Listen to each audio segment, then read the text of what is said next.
Hey, what's going on, guys? It's OGCP Da Silva, and welcome back to some Black Ops 2 gameplay yet again. GCP's on quite a roll with the gameplay, huh?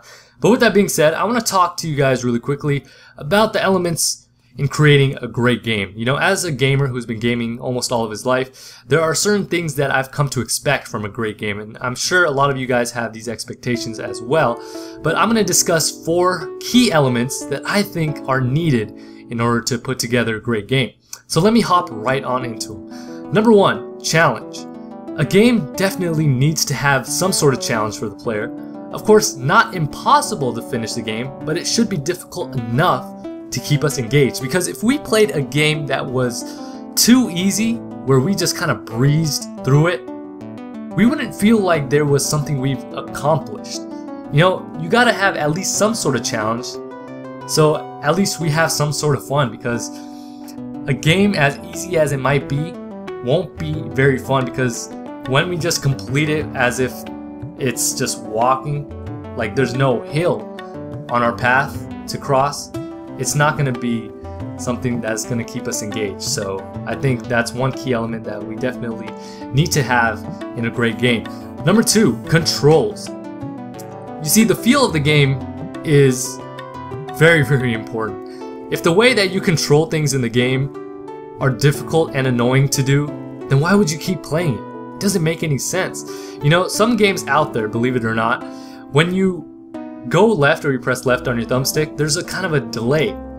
If you press right, there's a delay as well. So there are certain things and certain elements of games that don't really feel right.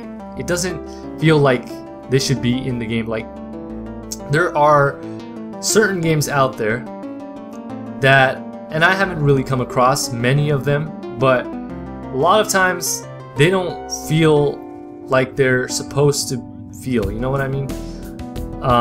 The smoothness. You gotta have some smooth controls in order for a game to feel right. Here's one thing to keep in mind though.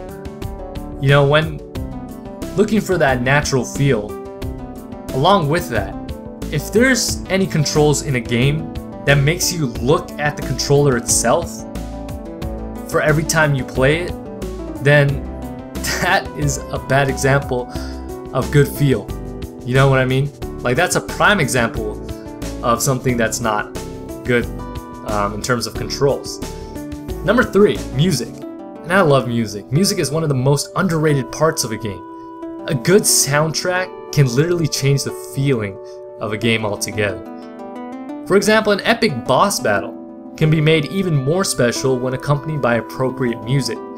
Music is something we kind of just gloss over, but if you take that away from a game, it wouldn't feel the same. Number 4, rewards.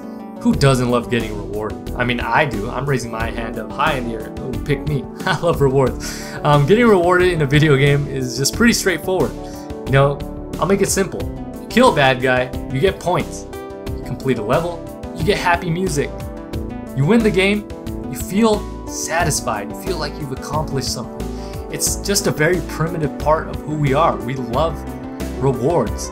I mean, who doesn't want to be rewarded with a nuke, for instance in Modern Warfare 2, when you get that 25 kill streak, right? There are certain challenges that we have to complete in order to get rewarded, and it makes us feel good. It makes us feel good about ourselves, and that's why we keep doing them. That's why we strive to get and achieve some of these things. So these were just a few key elements that I thought were vital in order to create a great game. But anyways, let me know what you guys think. If there's something that I missed out, then that's what the comment section down below is for. And give me your feedback. Let your voice be heard. But with that being said, this is OGCP Da Silva. I'll catch you guys next time, and I am signing off.